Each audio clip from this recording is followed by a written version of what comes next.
So good day everyone. This is one. So let's now have financial literacy. This is one of the topics that we have in module 5. So in financial literacy, we will be focusing on the following topics. First is financial planning or goal setting and valuing. Second is budgeting, spending and investing. Next is savings and banking. Next is avoiding financial scams. Next is insurance and taxes. And the last is tips on being financially stable. So my question is, why are we discussing this financial literacy, especially that you are already in your third year? So can you answer this question? Russell, Adriatico, Maria Eloisa Balbin, Charlene Sorio, Elana Sorio, Charlene Russell. Can you please answer this question? Same question to Julian Aguilando, Maria Mercedes Bantang, Rodel Tobelio, Diane Tagurita.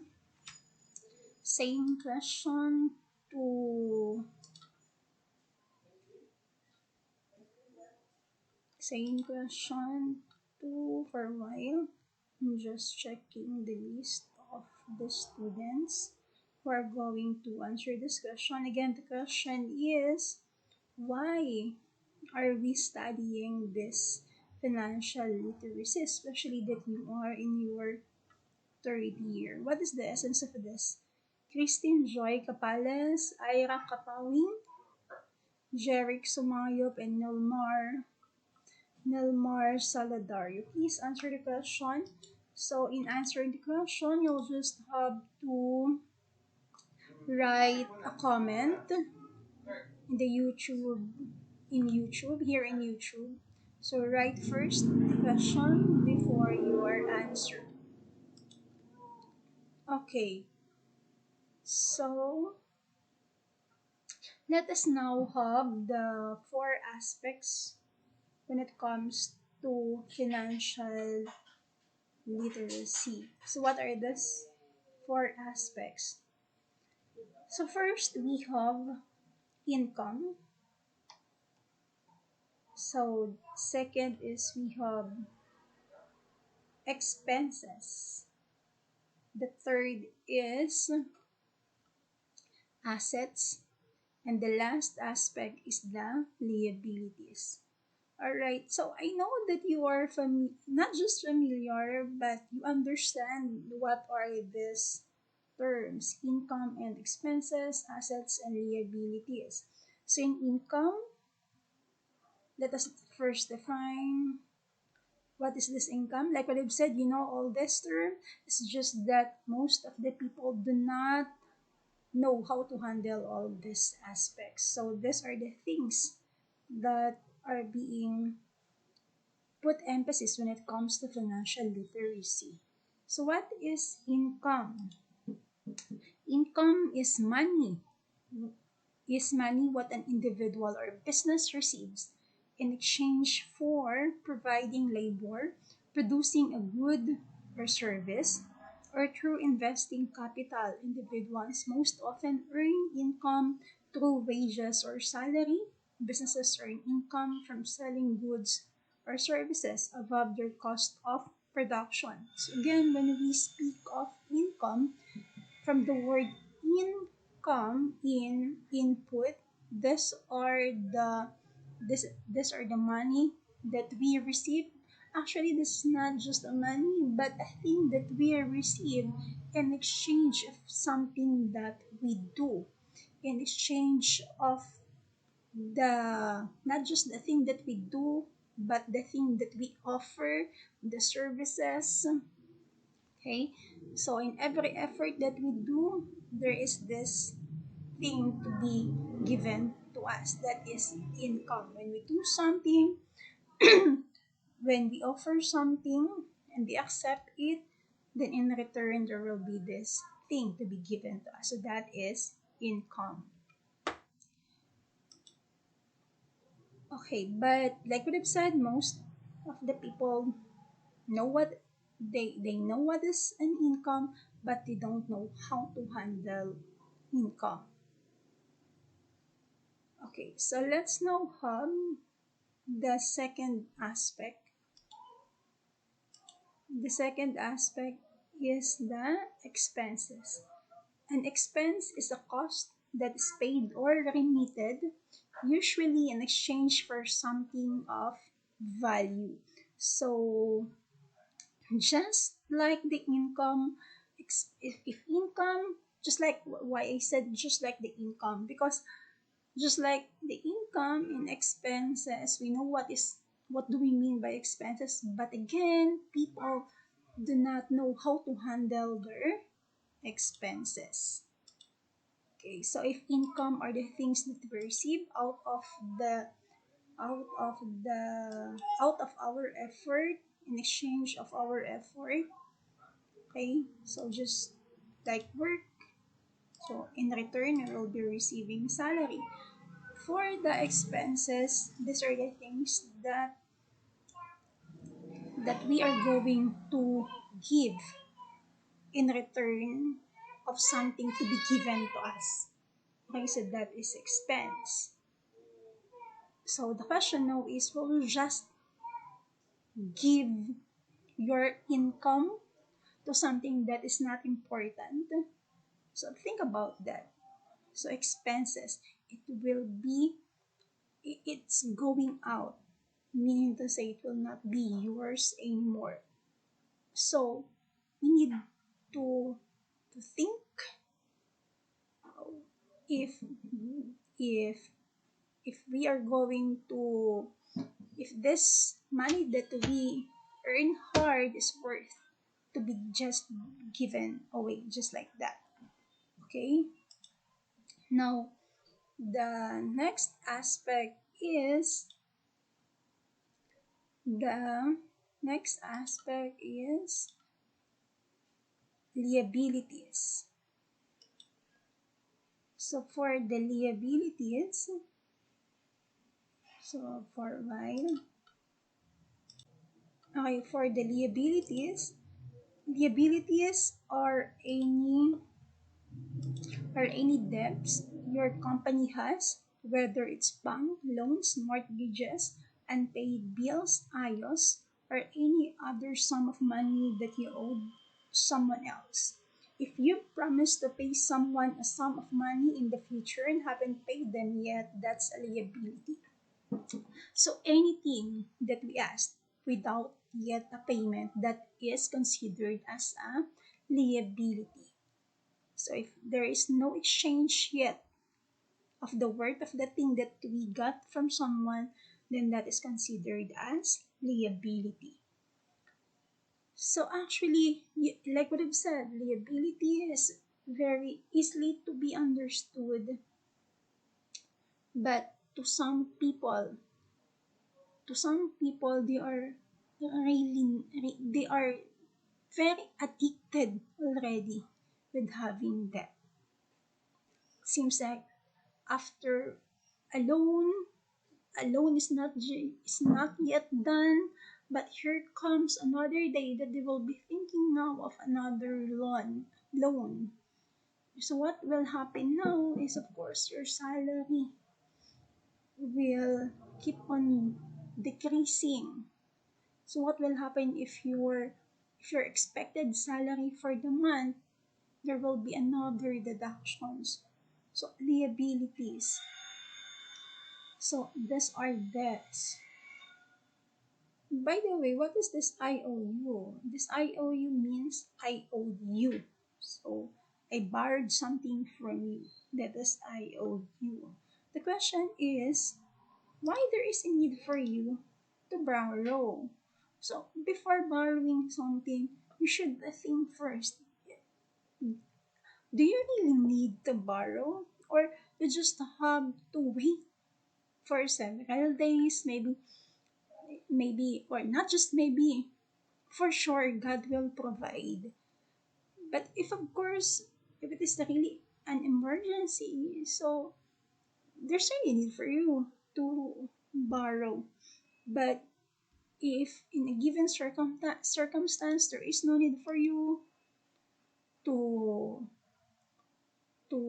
have a loan, then for me, then there's no need for you to do it if you are not thinking of some investment, because if it's just in your hands, then the tendency is you will just going to spend it on thing that is considered as a luxury. And time will come that you really need no the money and you do not have the money anymore to be used, and what will happen? That's the question. Okay, so let's now have the asset.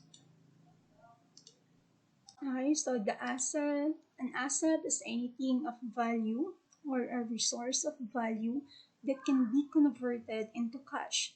Individuals, companies, and governments own assets. So, if liabilities or debts or things that you borrowed, assets are your investment. Okay, sometimes people are confused. How are they going to turn something into an asset? Like for example, sometimes sometimes people are being misled. Sometimes they are confused. Like for example, they're thinking of buying a car because they are thinking that they need the car. But when do we say that we really need the car? Car becomes, for example, for me, car becomes an asset if you're using it in your business. If you're using it for something that in return you will gain profit. But car will never become an asset if you are just using it to impress someone. Okay? Alright, so now let's have let's have the big questions. So what are the big questions? First, do you want to be debt free? Of course, we all want to become debt free, but the question is how are we going to do that? Second question is, do you realize that wants are not needs? That wants are not your needs. Are you an impulsive buyer? Next big question.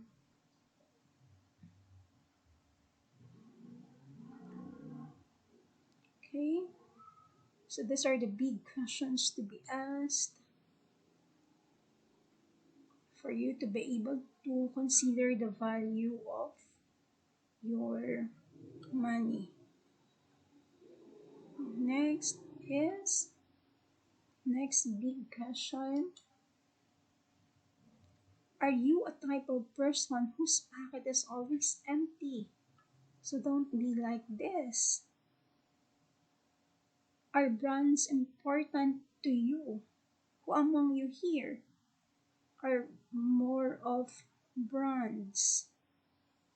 Can you answer this question, Luisi? Are brands important to you? Same question to Chantel Sorio. And same question also to John Paul Garcia. Next question is, when you become a full-fledged teacher, do you see yourself singing with London Bridge falling down? I'm not saying that you should not you should not try the benefit of being a teacher, which is to have loan. What I'm just trying to tell you here is you should just have you should just have to try having this loan if you really need to. Okay, because at the end of the day you will be the one to suffer of your debts. you will realize that you do not yet your salary have big deductions already, and you cannot enjoy your work anymore. Why? Because your salary is not that big anymore because of so much deductions because of your debts. Okay, I'm proud to tell you that I just tried having loan. It's my first time to have loan after 10 years in my work. So what will you do with your first month's salary? Let me ask Micah, what will you do with your first monthly salary? Same question to Anna May. Okay, same question to Margarita Redondo and Erica Oros. Same question to Vincent Gargania and Giselle Imperial. So what will you do with your first salary? And the last question is, are you kind of person who always want to impress others? So I hope not. I hope that you're not one of those persons, those individuals who always want to impress others.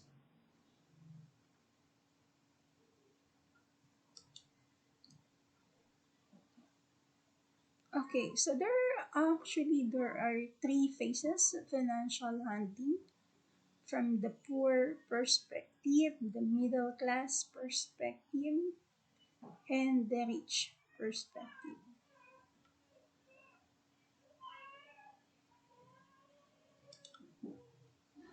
So I want you to watch this video from this video this video I just can't remember who's the author of this video, but it's a good video. The title of the video is Saan Napunta ang Pera ni Juan? Financial Literacy 101.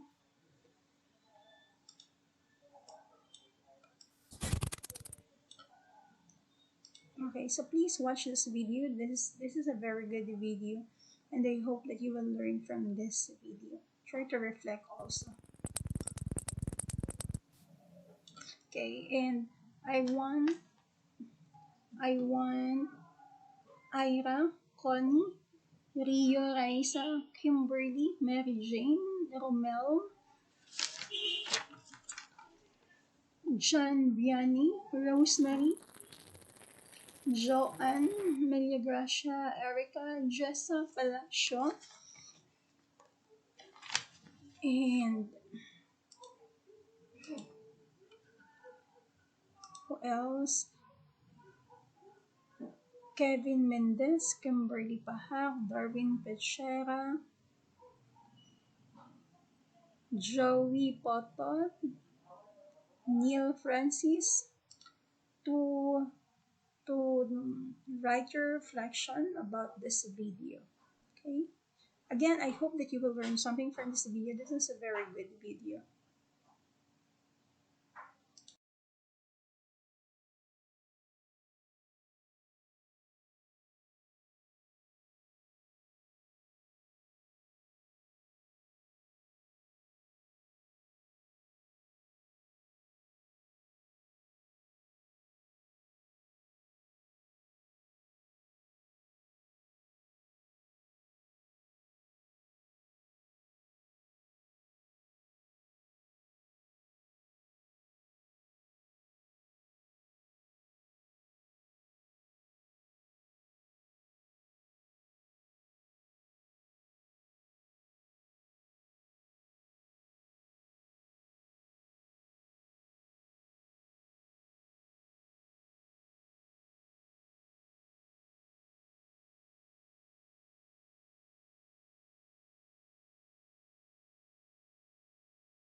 Dito na papasok ang tinatawag nating 1. Income at expense. Okay, At so 2. Assets at let's do it. liabilities. Let's Huwag kang mag-alala. Hindi let us economics class yung rewind pinasok the mo. video. Ilan kung bakit saan napunta ang pera ni Juan. Kaibigan, pamilyar ka ba sa tatlong mukha ni Juan pagdating sa paggamit ng pera? Alam mo bang may pagkakaiba sa ugaling pinansyal si Juan mahirap, middle class at mayaman? Sobrang simple lang ng mga pagkakaibang ito. Magtataka ka kung hindi lahat ng tao pamilyar dito. Mga simpleng discarding dahilan kung bakit ang mahirap lalong humihirap. Ang middle class, stressed out at walang oras. At ang mayaman, lalong yumayaman. Kung matagal mo nang tanong ang mga ito, mag-enjoy ka sa mga facts na hinanda ko para sa iyo. Sabay natin hihipan ng mga kumakalat na outdated na information tungkol sa pag-manage ng pera ngayon. At as a bonus, titignan din natin kung may pag-asa pa ba sa panahon ngayon ang simpleng Juan na umasenso at yumaman. Halika't isa-isa natin silang tignan. Magsimula tayo sa regular na araw ni Juan Manila. Gigising siya sa umaga at magmamadaling pumasok sa trabaho. Kung swerteng may trabaho nga siya. Madalas, contractual. Minimum wage. Minsan, less than minimum pa. Masipag at matyaga naman siya. Pagtitisa ng traffic at ang sumpong ng boss na masugid.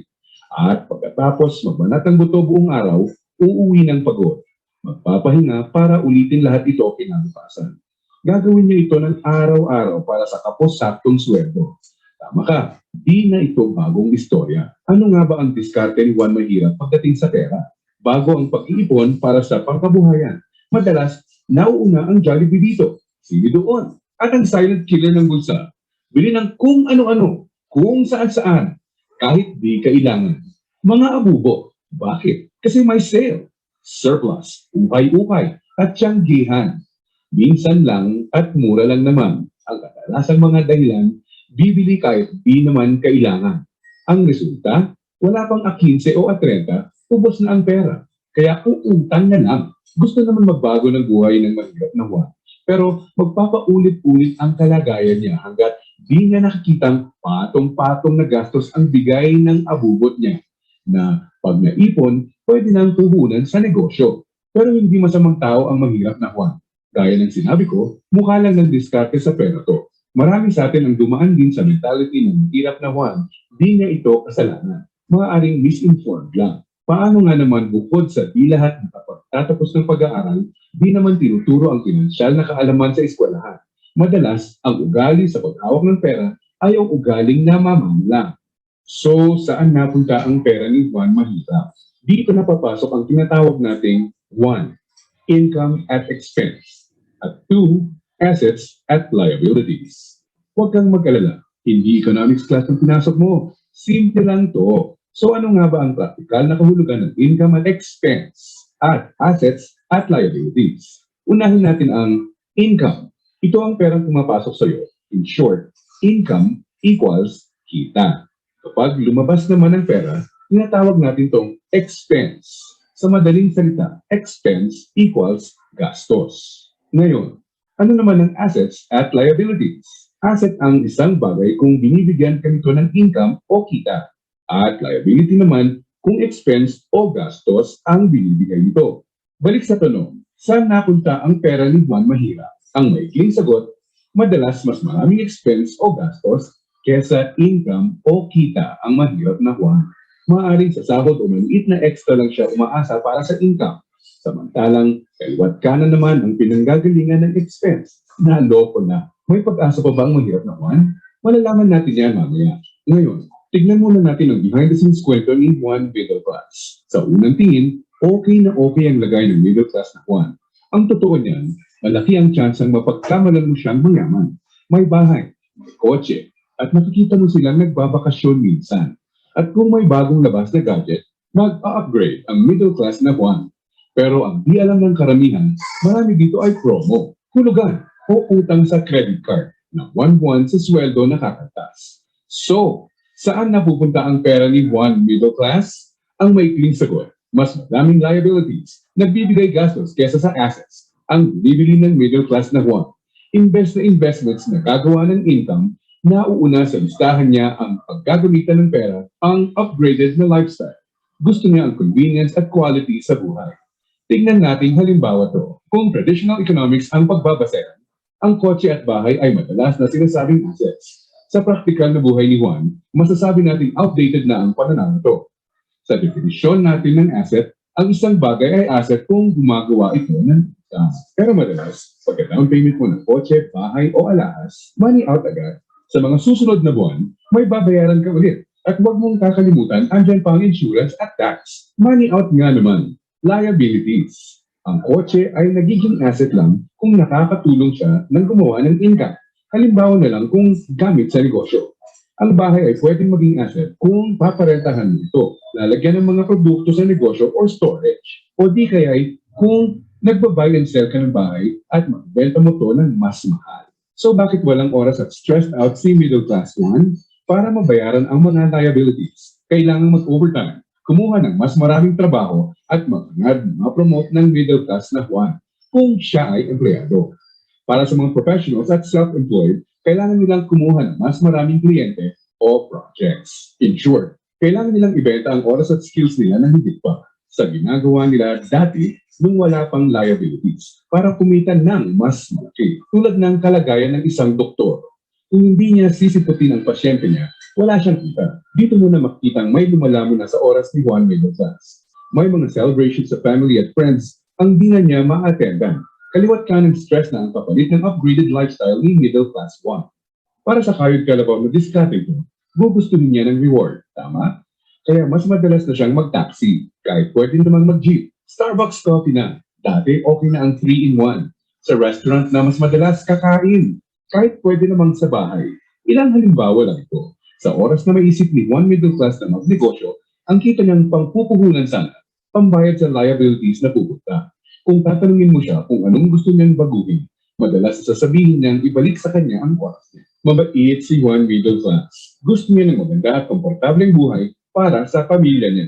Magaling din siya sa trabaho o sa profesyon niya. Sa kasamaang palad, pagdating sa financial na mindset, may outdated advice at information siyang dala. Ang dating akala niyang assets ay liabilities na pala. May pag-asa pa ba si Juan middle class? Malaman natin yan, ilang sandali lang. Ngayon, tignan muna natin ang sikreto ni Juan Mayaman. Alam mo ba na madaming Juan Mayaman ang mga self-made? Ibig sabihin, bunga mismo ng sariling pagod, sakripisyo at tiyaga ang tinatamasa nilang tagumpay. Simple lang kung susumahin mo ang lifestyle niya. May time and financial freedom. Maluwag ang buhay kung may kailangan. Choice sila kung ano ang sasakyan nila, saan sila titira, sino ang makakasama at makakatrabaho nila, kailan at saan sila magbabakasyon, at iba pa. In reality, mas madami din silang tsansang makatulong sa kapwa, gaya ng pag-donate sa charity at pagsali sa outreach programs. Balik tayo sa tanong, saan napunta ang pera ni Juan Mayaman? Kapag may perang hawak si Juan Mayaman, sa asset niya ito dinadala. At sa asset na ito ay kikita pa ng mas maraming pera para sa kanya. At ano naman ang gagawin niya sa bagong kitang ito? Tama ka, i-invest ulit niya sa ibang asset pa. Ano ba ang mga examples ng asset na ito? Andiyan ang investments, apartment, or kotseng pinaparenta. Ang edukasyon, seminar, trainings at iba pa na magtuturo sa iyo ng skills na kaya kang bigyan ng kita ay asset din. Sabi nga ng isang bumper sticker, if you think education is expensive, try ignorance. Ibig sabihin, kung tingin mong mahal ang edukasyon, subukan mo ang kamangmangan. Assets din ang mga negosyo, lalo na ang mga kumikita ng passive income. Paano ba napagtatrabahuan ni Juan Mayaman ang kanyang time and financial freedom? Ang sikreto, passive income at leverage. Sa practical na ibig sabihin, ang passive income ay income na pumapasok kahit tapos na ang malaking parte ng trabaho mo dito. Konting oras na lang ang kailangan ni Juan Mayaman para i-maintain ang asset niya. Kahit natutulog siya, pumapasok pa rin ang kita. Hiramin naman natin kay Robert Kiyosaki ang ibig sabihin ng leverage. True leverage is the ability to do more and more with less and less. Ibig sabihin, ang tunay na leverage ay ang kakayanan na gumawa ng mas maraming gamit ang mas kaunti. Para mas madali nating maintindihan, gamitin nating halimbawa kung paano nagsimula ang isa sa mga pinakamalaking drugstore sa bansa. Marami ang nasira noong World War II. Pagkatapos nito, kinailangan mag-rebuild ng mga tao. Dito na papasok si Mariano K. Napansin niya ang mga demand sa isang uri ng antibiotic na tinatawag na sulfa drugs. Paano niya nalaman? Ginamit niya bilang leverage ang natutunan niya bilang empleyado sa isang drugstore bago pumutok ang World War II. Noong mga panahon noon na nagsisimula ulit ang lahat at kahit naman ngayon, ang taong may enough information kesa sa iba ay nakakalamang. Gamit ang 100 piso, bumili siya ng sulfathiazole tablets at kumita sa pagnilalako nito. Ginamit niya mga unang kita niya para bumili ulit ng mga tableta na ilalako. Hindi niya ginastos sa liabilities at abubot ang mga sumunod na kita. Nag-ipon siya at gumawa ng kariton. Ginamit niya ito para makabenta ng mas marami pa. Naging asset at nagbigay ng leverage sa kanya ang kariton. Taong 1945, nakaipon siya ng sapat na pera para ipatayo ang una niyang drugstore. Pinangalanan niya itong Mercury Drug. Ngayon, kahit natutulog si Mariano, may kumikit kumulang 900 na branches na at 11,000 na empleyado ang mga nagtatrabaho para sa kanya. Leverage. Dahil dito, pumapasok pa rin ang passive income sa kanya. Pwede mong gawin ang ginawa niya. Gamitin mo ang pera mo sa pagsisimula ng pagkakakitaan. Andiyan lang sa tabi-tabi ang mga negosyong kayang magbigay ng passive income at leverage sa iyo. Gaya na lang ng experience ko. Di ko inakalang isang maliit na flyer lang na inabot sa akin sa mall ang magiging tulay para sa isang negosyong nagbibigay passive income at leverage sa akin. Naging ugali ko na i-prioritize sa mga pagkuha ng assets bago liabilities. Ano ang konklusyon natin ngayon na magpapayaman sa iyo? Intindihin mo to, hindi lang ang pagkakaroon ng pera ang nagpapayaman sa tao para hindi ka matulad sa 70% ng lotto winners na lalong nagiging mahirap dahil sa maling diskarte sa pera. Dapat alam mo kung paano at saan gagamitin ang pera pag nagkaroon ka nito. Dahil sa internet, mas madali nang maghanap ng negosyong simulan sa maliit na capital at pwedeng palaguin para bigyan ka ng passive income at leverage. Ang importante, kailangan mo silang hanapin. Kailangan mong maging open para tumingin-tingin at kumuha ng idea. At pag nakita ka, pag-aralan at i-research mo to.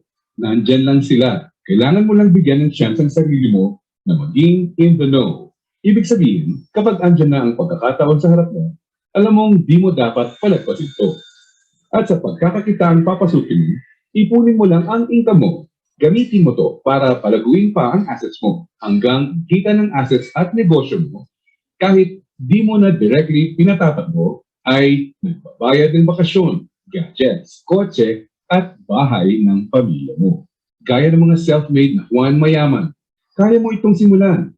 So, si Juan Mahirap, unang binibili ay ang mga abubot. Si Juan Middle Class, unang binibili ay liabilities. At si Juan Mayaman naman, unang binibili ay assets. So, hope that you've learned something from this video. So,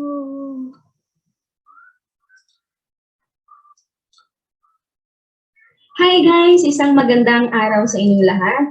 Welcome to our financial planning course for Filipinos. So before I start,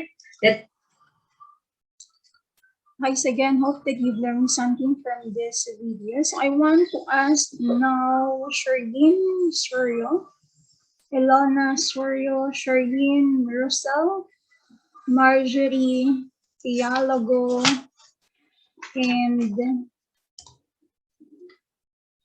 Rodel Tabelio, Dayan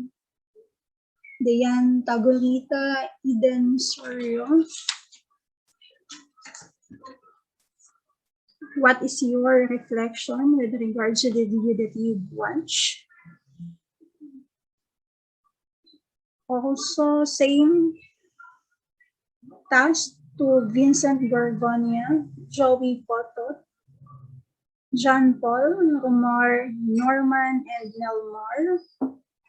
What is your reflection on this video that you watched? This video is very meaningful. So just like what I said a while ago, hope that you learned something from that video. So let's stop first this video and let's just have the part 2 of the financial literacy.